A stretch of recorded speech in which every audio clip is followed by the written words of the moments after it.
All right, hi everybody. First of all, I had to laugh last week when I was trying to draw hands and feet on the computer with a mouse. Maybe I'm feeling a little insecurity, but I can draw hands and feet. Okay, just saying. And this is how you get better at what you do. You practice. There's a saying, make your weaknesses your strengths. So if you can't draw hands or you have trouble with hands, just draw hands for a while. Feet too. Point is, I just wanted to show you that I can actually draw hands. And this is just a sketchbook of practicing, trying to get better at hands. These are not fashion hands. I want to make that real clear right away. These are realistic hands and feet.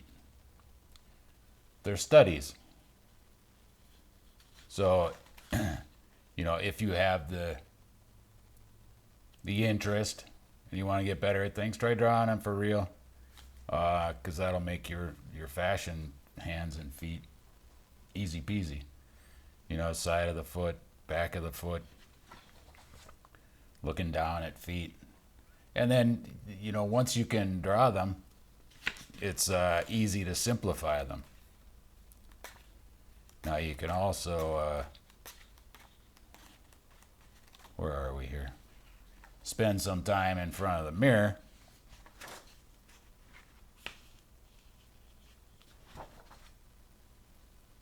and look at some things that we're going to be doing with faces. Basically an oval. And if you figure about halfway, that's about where your eyes sit. And then in that half, you can even divide it into thirds or a half. And that gives you where the lip line is, or the mouth. Now, I'm not saying that you should sit there in front of the mirror and draw yourself like I did. Just saying, take a look in the mirror and see. You can hold your hand up halfway from your hairline. And I'm going to refer to that more too, the hairline. The top of the skull's up here, but your hairline starts a little lower. And that's kind of where we measure from in some ways. Because there's another way to do it where you take the hairline and the chin and you divide it into thirds. But anyway, actually, they got more cartoony as I went, so enough of that.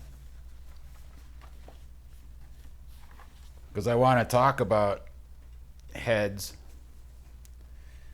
but part of today too is about just some of the characteristics of our mediums, whether it's watercolor, colored pencils, markers.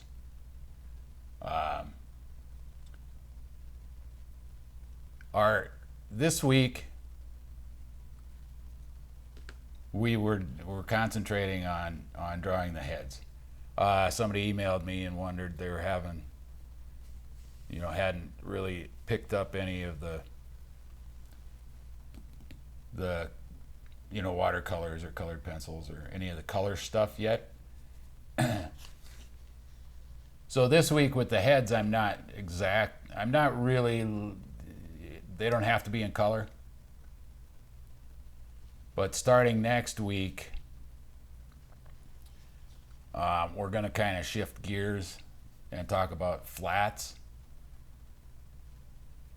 and rendering, as we go along, rendering fabrics and textures and patterns, and that's when color is going to really come into its.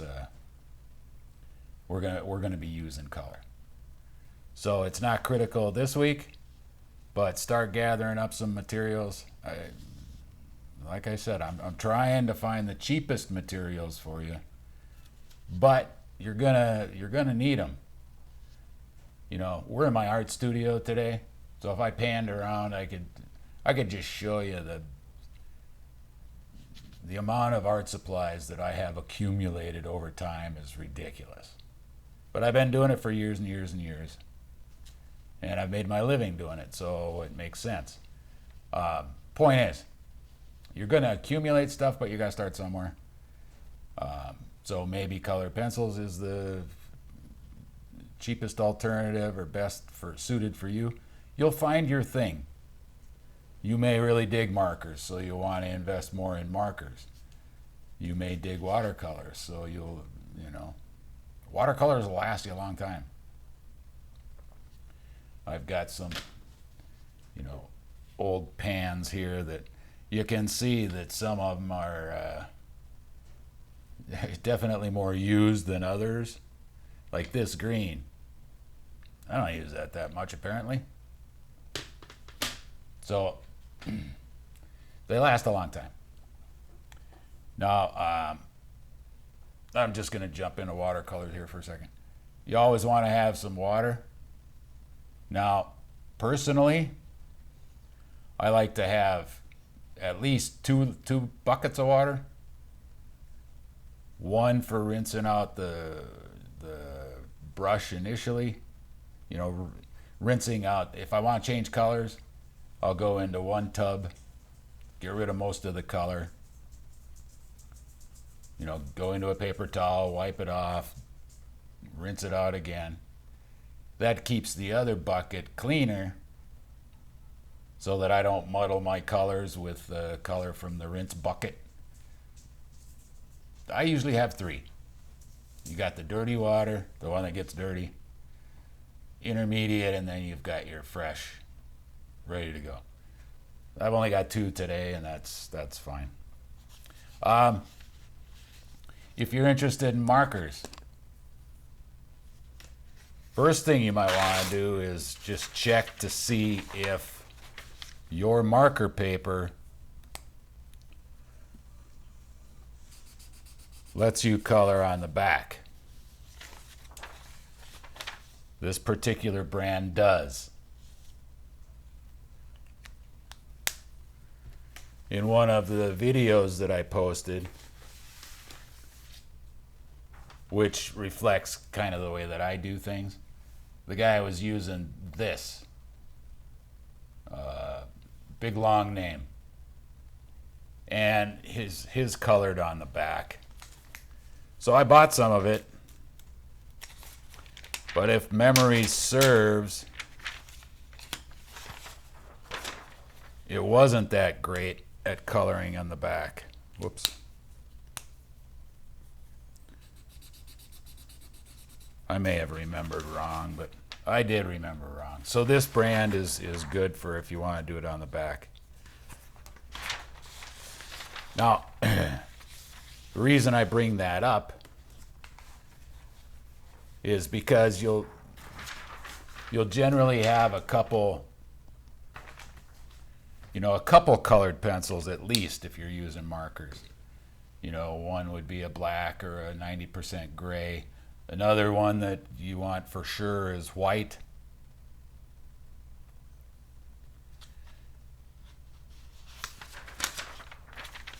But the reason that you would want to have a paper that you can work on the back is if I draw a quick head here. I guess I got to push a little harder. So you make an oval, go about halfway. That's about where the eyes hit.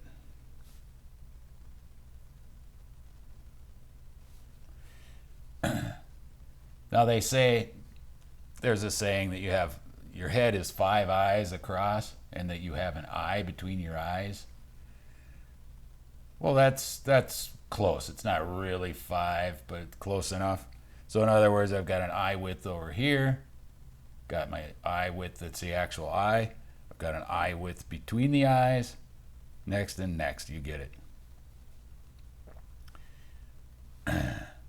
Then if I split about halfway on that, that can give me my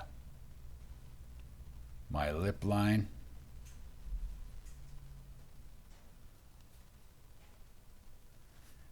And then the nose we can just do with a couple little tick marks, just to indicate the nostrils. You don't want big black holes there. So if I flatten that out a little bit, I'm going to give a little bit of cheekbone. Now the jawline, where the jaw changes direction, is right about where the mouth is. Anyway, I'll just come around real. Doing this on the fly.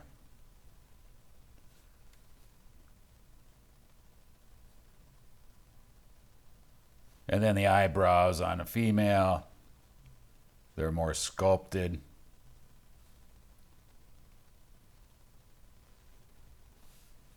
And then you just want to darken into the corners, just with a circular motion. This does several things. It takes care of your eyelashes, the corners of the eyes, your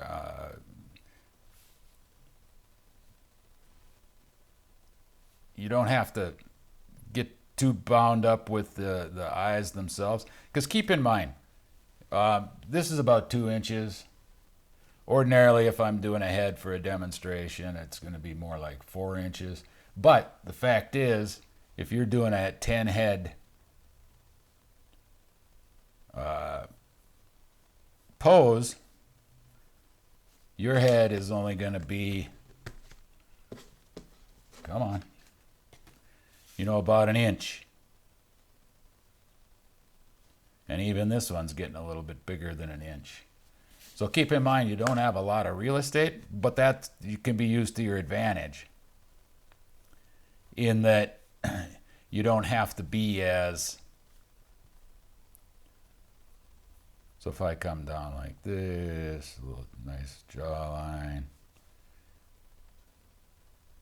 eyes. So you'll see that at a small size, you really don't need much detail. Oh, look, I made an alien. Well, it's probably tiny on your screen, but.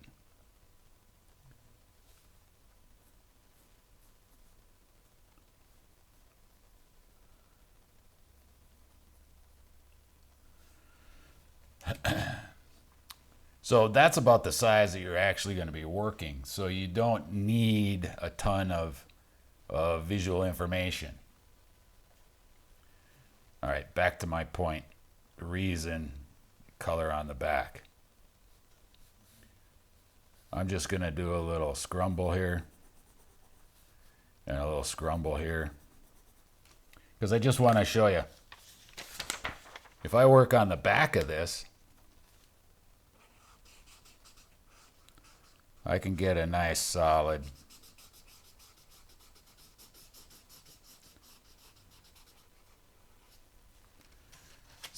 color in there. And I'll do it behind this scrumble.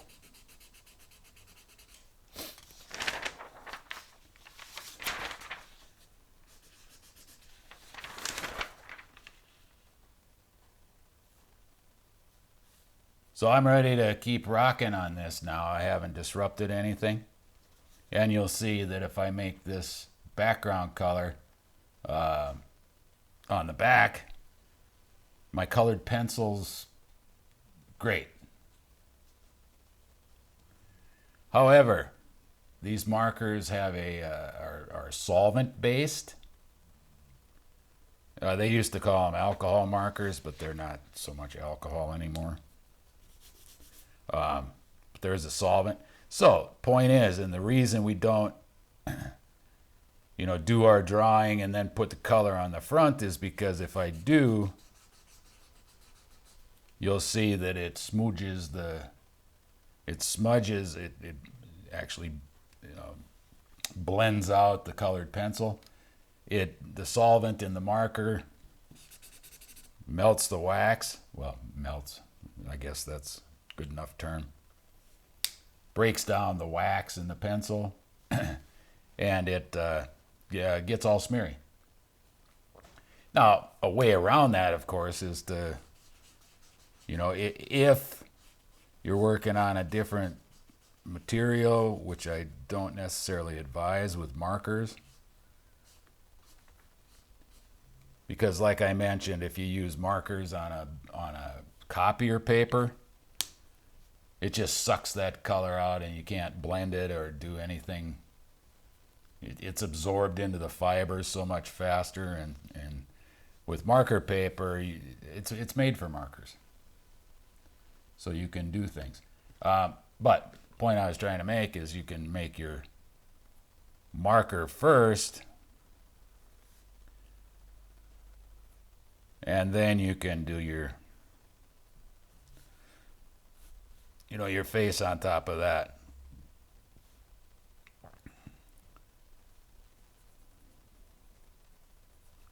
So working in circles. Looks like an alien at the moment.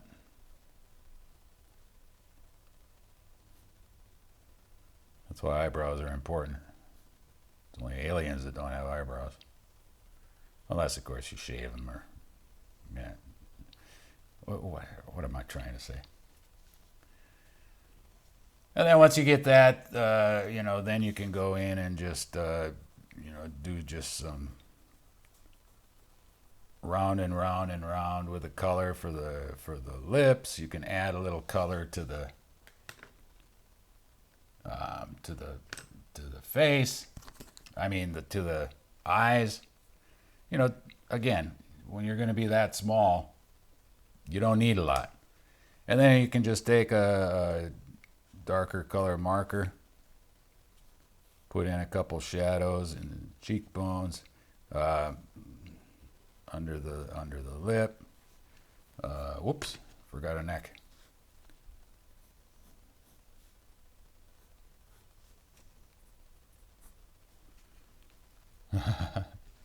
Did you see that? Did you catch me? All right, I tried to put the marker cap on the pencil. And under the chin, you want some darker color into the eye sockets, maybe.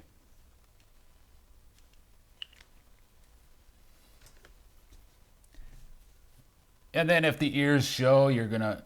Now, I know that this darker color is way darker than I wanted. I would have... You can, if this happens to you,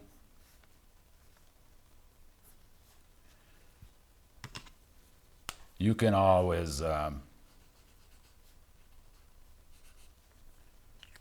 just go in instead with a colored pencil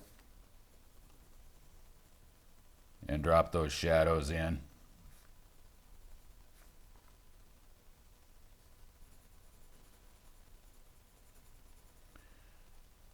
So that's pretty common, using the marker with the colored pencils. This looks like she's ready to go out on the football field and knock it about. But ears. If the ears are going to show, people really neglect ears. I mean, ears are weird looking, and there's some structure to ears that once you understand it, it makes it so much easier to draw ears. But again, you're going to be puny, pretty small, so just the illusion is plenty. But the ears start about at the eye line, and then they terminate at the nose.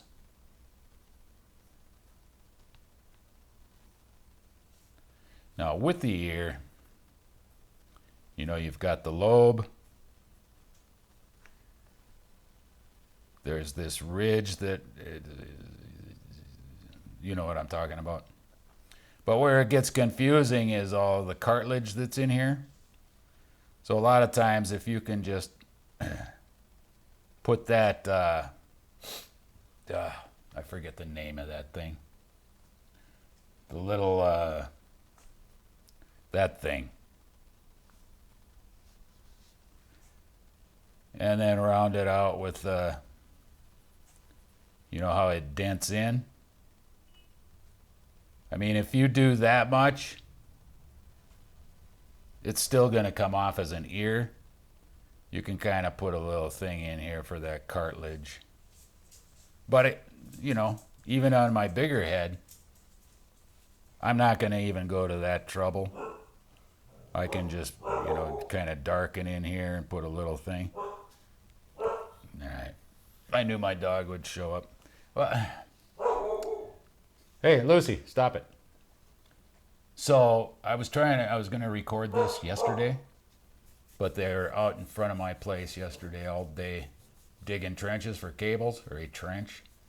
Community sits on bedrock, so it took like forever, and it was just, you know, trucks backing up with their beep, beep, beep, and then my dog's barking at them. So I had to pull the plug on yesterday's plan. Sorry about that. Lucy, stop it. And sorry about that. So, now colored pencils with watercolor is a very, very usable thing too, or very common to use together.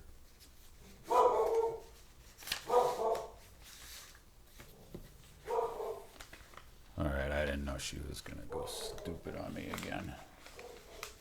At least she went outside this time. So sorry about that.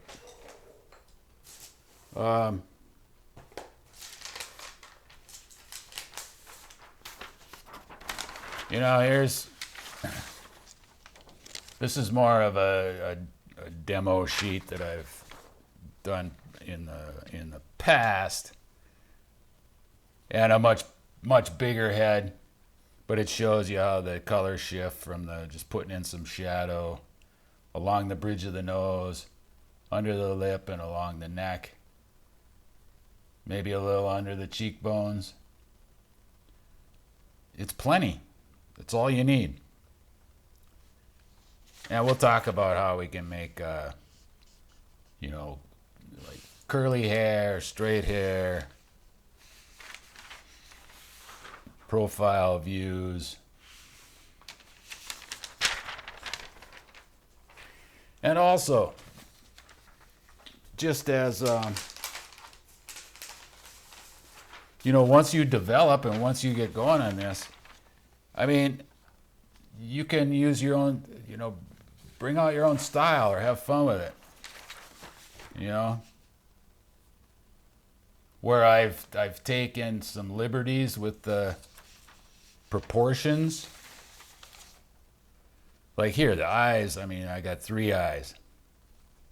There's no 5 eyes wide here. Fine. I mean, you've seen illustrations that are very exaggerated and cartoony, and but they're cool.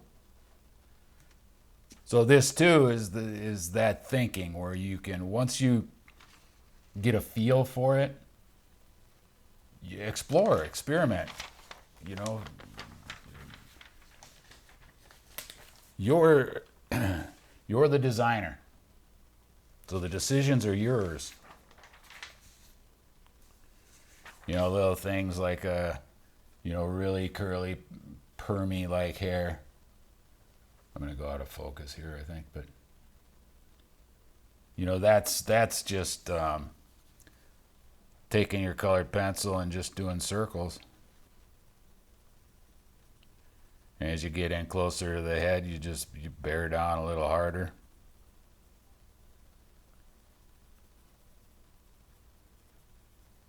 And you'll find those coils and curls just happen. So some of these techniques are pretty simple, But you know, with my insecurities about my computer drawn hands, you know, it takes a little practice. But once you get the general idea, you can go from there. You can expand that. So if you're using markers, that's kind of the deal. You can either, you know, like I said, test your paper to see if you can color on the back and have it show through. Not all brands do. Or do the color first and then go on top of it with your colored pencil or your ink. You know, these micron pens. I'm going to get one that's a little bit thicker so that you can see it.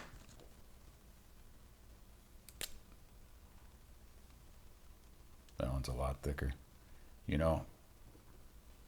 So I would have had a pencil sketch here first.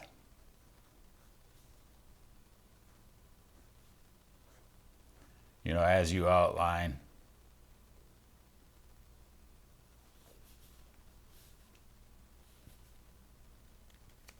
Like I said, you'd like to have your pencil outlines first, but with the ink or these technical pens, this one is actually a brush, like a fibery brush. So you can use that for, you know, your eyebrow. You just push a little harder and let up. So there's a variety of those. And this particular brand is good, Pigma, in that, and this is something you want to look for if you're going to use ink. You might see it say permanent. Well, okay. But what you're looking for is waterproof. Now, marker paper, so it's going to probably do weird things, but let me get a little bit of watercolor on here.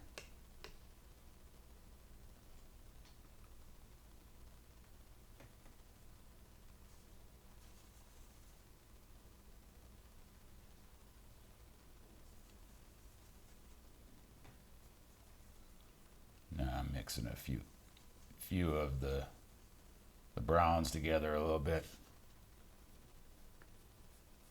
And I'm just washing over it.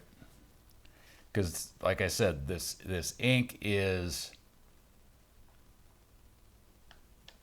permanent waterproof. So in this case, you can put the ink down.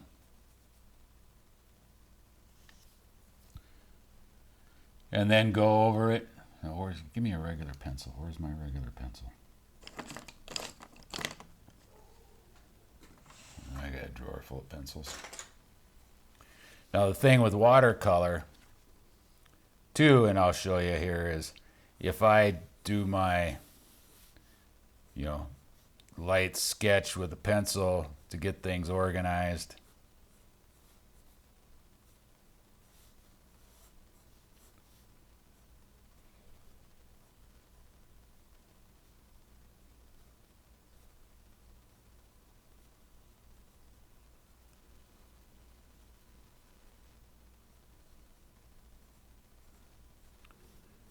looking down and away a little bit.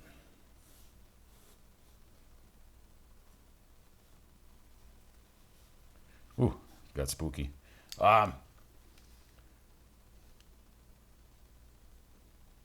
You can put your sketch like underneath, and then when you go over it with the watercolor, you can still see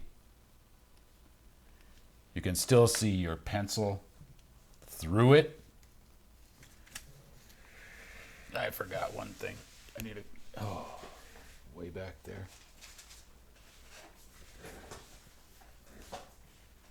Ordinarily, if you're using watercolor, you want a table that's flat. Otherwise, you're going to get this kind of thing where mine's at a little bit of a tilt, so the water's running down. Well, if you get too much water, just get a paper towel, get the water out of your brush, and you can just pick that up with the brush. I made the mistake of showing you that on this marker paper. I've got an example here. Remember a week or two ago when I said that when I was talking about paper, that you want to use the paper or the substrate that will accept your medium. This is marker paper. Remember when I said if you use watercolor on marker paper or even sometimes copier paper, this is what happens. It wrinkles up on you and you're doomed. So you don't want to do that. And of course I did, because I'm too lazy to move this down to here, because this is my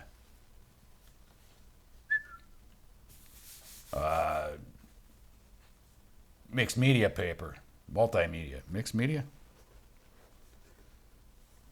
that blue stuff, mixed media. Now this is made for mixed media is in the name, so you can use different media. What it means is it will accept pencil, colored pencil. I went backwards there. Pencil, colored pencil, and wet media, such as watercolor. So it's made for that.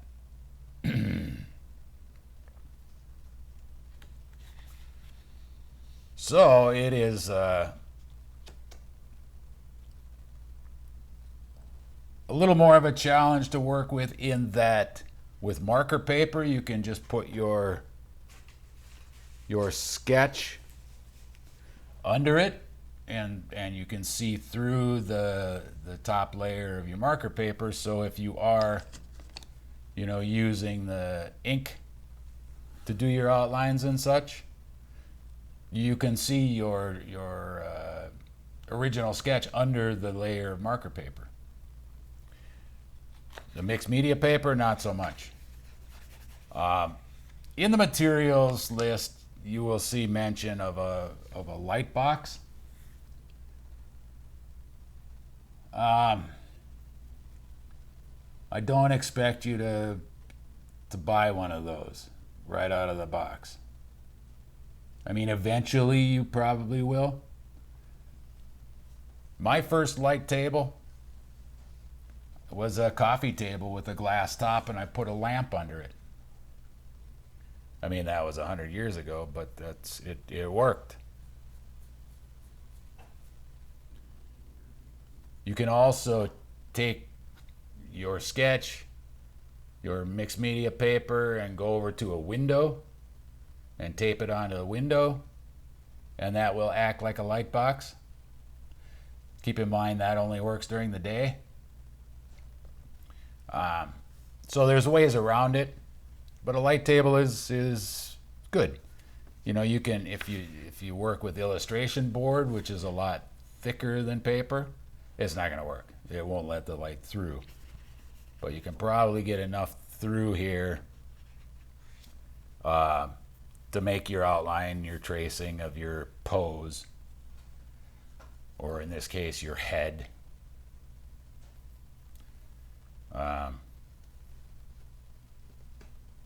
So one way or another, you can get your head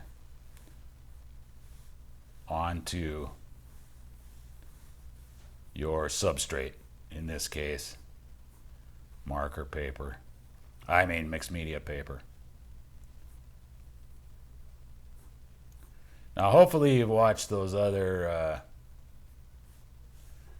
videos that I put in there, because they kind of walk through. One of them too has a lot of the different skin tones with the, using a variety of your browns. And if you really get souped up and you're really getting a feel for it, you might be adding some different colors to. Nah, we won't. We'll cross that bridge when we come to it. But you can make a lot of different skin tones for different ethnicities just by which is your local color, your base color, and your shadow colors. And also, just 1 second here, we talked about splitting the oval in half. It's about where the eyes go. Putting in the mouth line, just being real gentle with the nostrils. Well, these line up with the side view or the profile also. It's just kind of a different shape, so you might want more of a guitar pick shape. Basically a circle with a lazy V that comes off of here. And again, if we go half and half on that, this is where the eyes line up, mouth. But you're obviously in profile. So one of the things, the videos that I already posted, I always like to keep me, it was easier for me to get, is that most of the features fall on this line, this front face.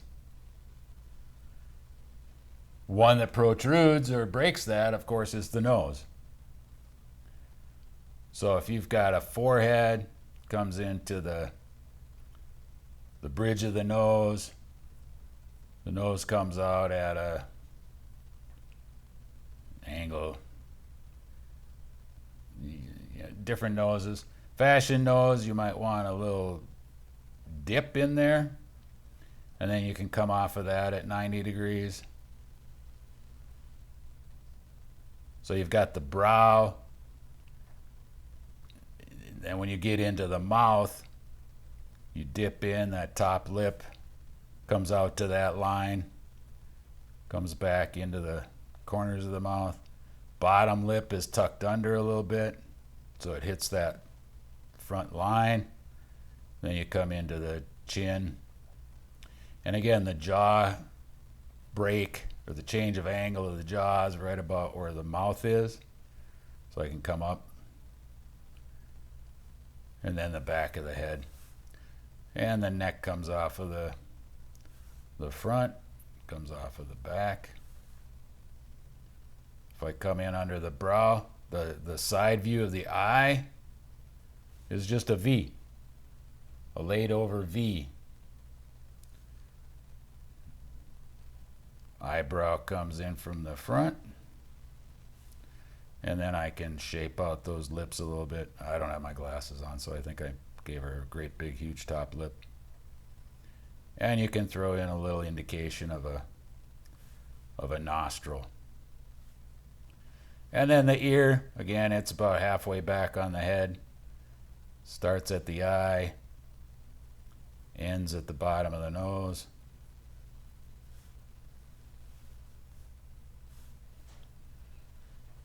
So you've got a pretty easy, reasonable way of making a profile head,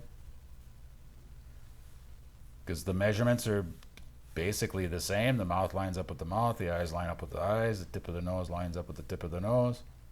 Bada bing, bada boom. And if you're using colored pencil, because of the nature of colored pencil, like I said, the wax binder, you can pretty much, well, we'll see. I've probably got too much paint on here, but yeah, that's a lot. You could paint right over it, because wax and water don't mix. And again, if you get some pooling, we can use that to our advantage later on when we talk about textures and stuff.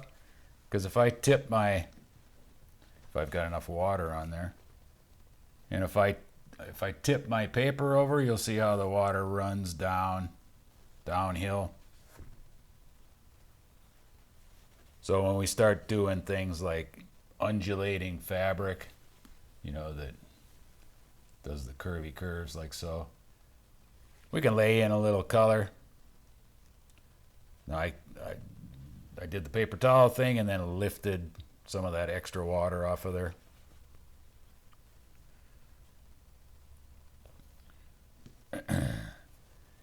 But anyway, when we get into fabrics and materials and stuff, we can do, lay in some color that's really wet, tilt our paper so that on one side of the arc you get kind of a shadow and the other will be more color, maybe even highlight. But that's later. A characteristic of watercolor that I wanted to show you is I've just got a clean brush, and I'm gonna, we'll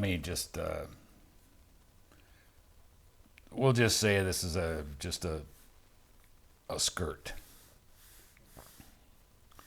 or a pair of trousers or whatever. Hopefully you can see that. I'm just going to get some clean water, and I'm just going to get this dress shape, skirt shape, wet. Just putting water, nothing but water. Because then, see, I want to show you that I'm going to use color this time. If I put in my color, I'm sorry about the dog again. I thought she was done yesterday. Point I'm making here is that the color, because I made a wet shape, you'll see that if when I move the paper around, the color runs. But because of surface tension, it doesn't break outside the lines of where I wetted the paper. So it won't leave the area that I got wet.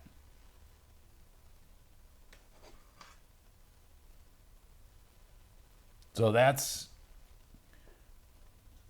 a help.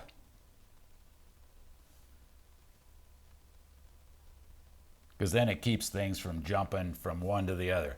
Now, kind of a downside to watercolor is you have to wait. You have to be patient.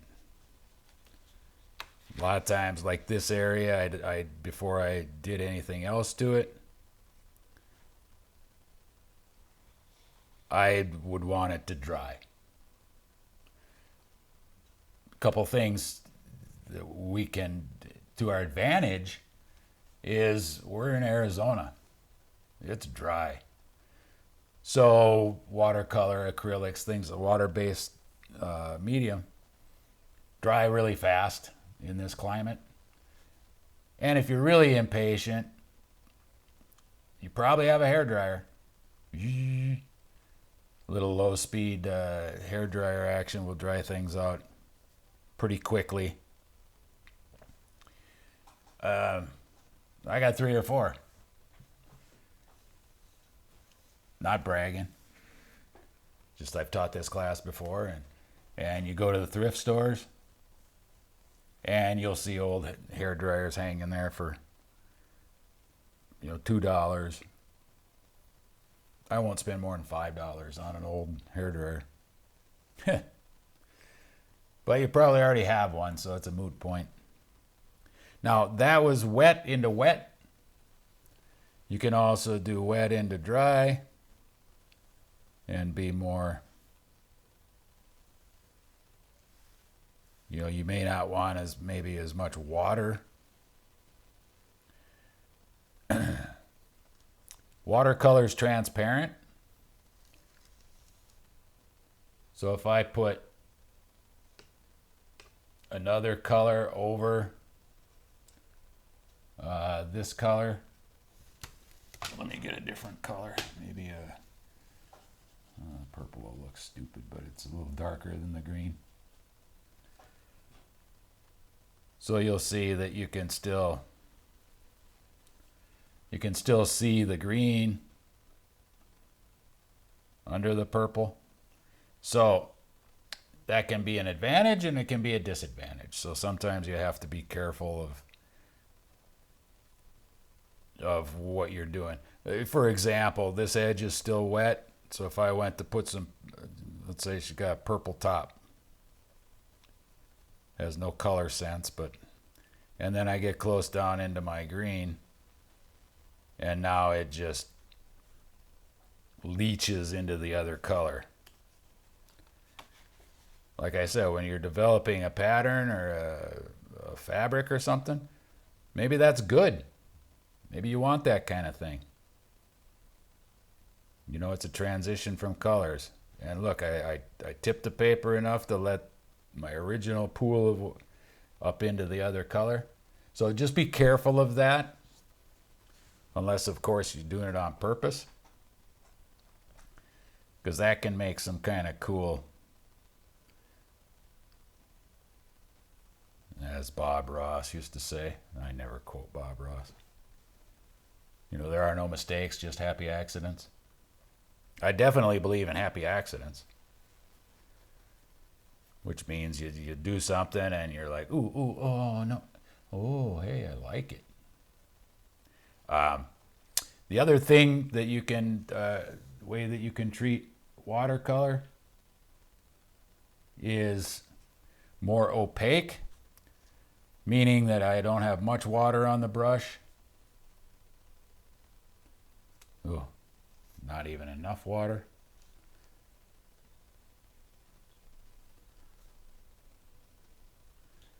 But where your paint is a lot thicker,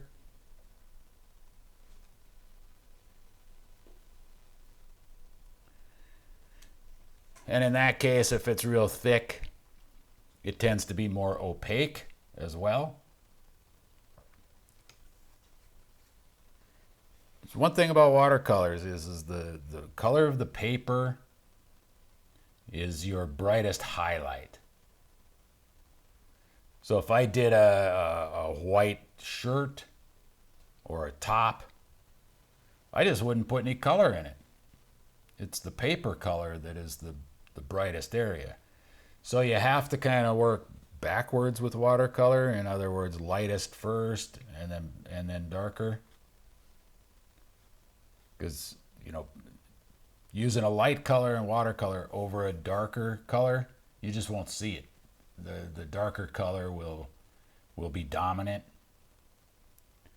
Now, the last sort of watercolor technique is called dry brush. It's kind of what happened here. But you can get enough paint in the brush to actually do something.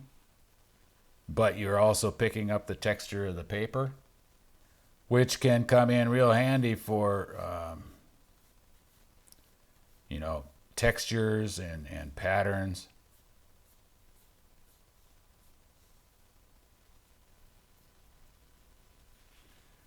Now, just a second on brushes. I've got a couple of flat, soft. This is more designed more for watercolor. Holds a lot of water. You can also get soft artificial brushes.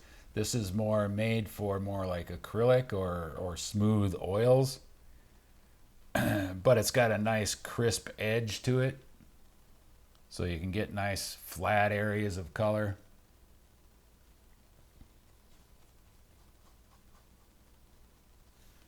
You know, like so. You know, great for trousers.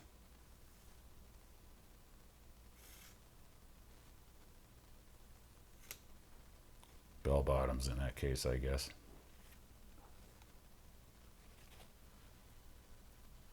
And it's fine for watercolor. Like I said, more designed for oils and acrylics. But it's a great thing for things like that if you need a broader brush. And then you've got watercolor brushes. Very absorbent. They hold a lot of water. Generally speaking, they'll come down to a point on the end. So for mopping in water or whatever, they hold a lot of watercolor.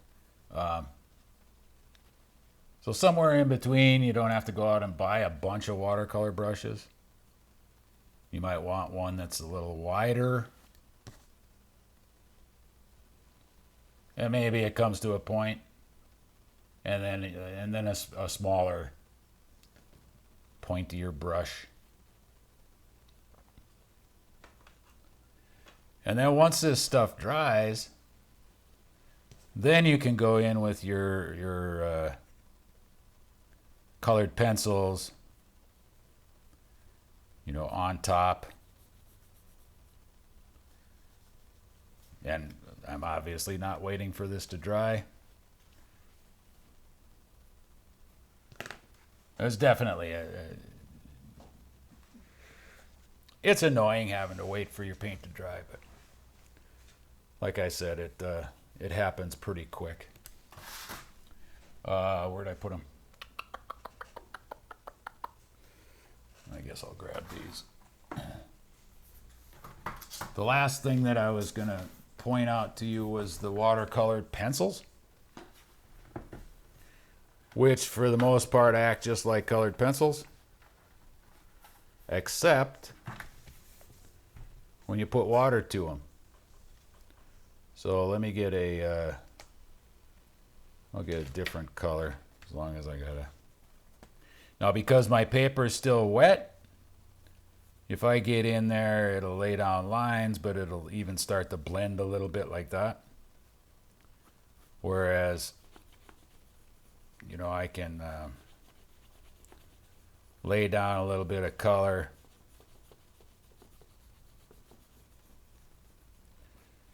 My paper's starting to wrinkle.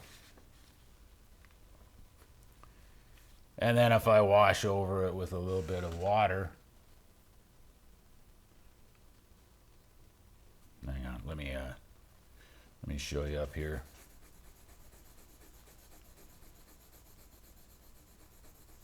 That's one of the things about colored pencils is it picks up the grain of the paper. So a lot of times if you want to get a more solid color, you can work in circles to try to get it into the grain a little more. And then layering colored pencils is good. But anyway, this is a watercolor pencil. So if I put out an area and then just add color to it or water to it, boom, watercolor. So if you want the best of both worlds, the watercolor pencil is a good bet because that's all you need to buy. A set of watercolored pencils and a brush and some water. I'll just point to my water. So you can do it. I mean, it acts just like a colored pencil. But then, I already did this so you saw it, but you put some water to it. So in other words, I can blend these together. Let's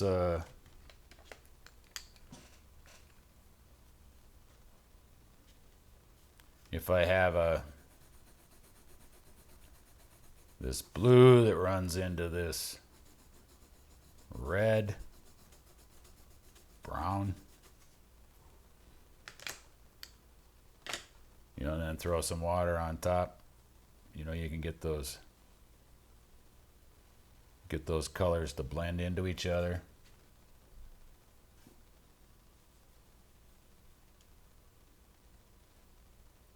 That's also why you want your table to be flat. So you can do all sorts of things with just colored pencils, with just markers, with just watercolor, or just watercolor pencils. But you can also mix them up. And like I said, with watercolor, you got your drawing underneath. You can pretty much paint right over it and still see your drawing. And then you can go in with you know, different colors for shadows and you know, eye shadows. You know, get in more with the inks to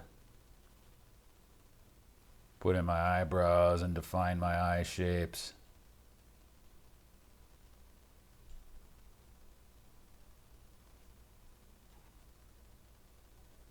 Oops. Uh-oh. Sorry about your nose. I messed up her nose. I'm glad you can't see it better.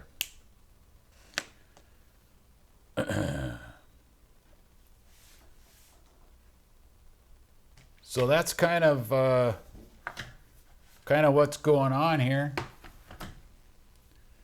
You know, take a look at those videos. Let's see. I gotta get this piece of paper out of here.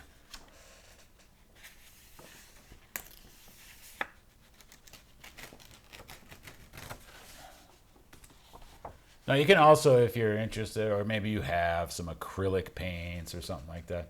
Sure. Acrylics are nice because they can be opaque or they can be transparent. I don't know why I put my hand in there. But just using some different techniques. You know, there's that white shirt. Just put in some of the shadow colors. These are markers.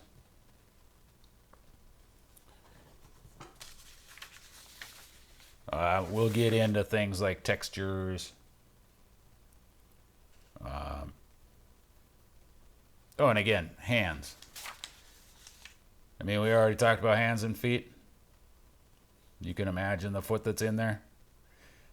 I still laugh at my computer mouse drawings. It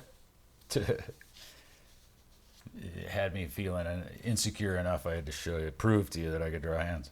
But something like this. You know, it's basically that half for the fingers. Let the thumb come out. Very simple. And, you know, even the faces. You get a little eyeshadow in there and an eyebrow. You get some color on the lips. And, you know, all of a sudden it turns into a face. Again, just working with the circular colored pencil. Get those perms or ringlets or curly hair. You know, going in with leaving some areas of paper color to bring out the highlights in the hair. And again, a little shadow, a little eyebrow, a little lip color, and boom, you got a face. Simple hands that are just alluded to instead of being really realistic. You know, using the markers and leaving some of the paper that just makes my highlights and shadows, and you get a feel for how that fabric is just draping. And again, the profile head. The nose comes out, a little lip color, a little area of eyes, a little eyebrow. Boom, it looks like, okay, that hand looks kind of dopey. I'd do that hand over it. But and frankly, the arms and that hand look dumb. But self-critique, it's never very good. Yeah, hopefully when you critique yourself, you do find your mistakes and fix them. Again, let yourself go. Do some exploring. You know, A lot of artists are known by their style. And, you aren't born with one. They call it developing a style. And that comes with practice and trial and error. Okay, so in review, colored pencils, watercolor pencils, watercolor, a little bit of information on how to use them. Had little information on drawing the face. I did some things like on the videos that you've hopefully already watched. So I think we got it for now. Very minimal dog barking. Not like yesterday, holy smokes. So before this, too late, this already got long. Thanks. Now if you made it to the end, moving forward, I've relaxed the due dates. I've mentioned this before. By the end of next week, I think we should be caught up. So what I'm doing is I'm not assessing any late penalties on these first 3 weeks of assignments. So if you're just now, turning in your your figures, yeah, I'm not gonna penalize you with late, because a lot of this is on me. And I guess Monday I'll see you Monday. Wednesday I'll see you Wednesday. I believe I have all my technical problems worked out. I don't have any wood. Oh, here. Knock wood. Okay, that's enough for now. Thanks for joining. I'll see you in class. Peace out. Stay stylish.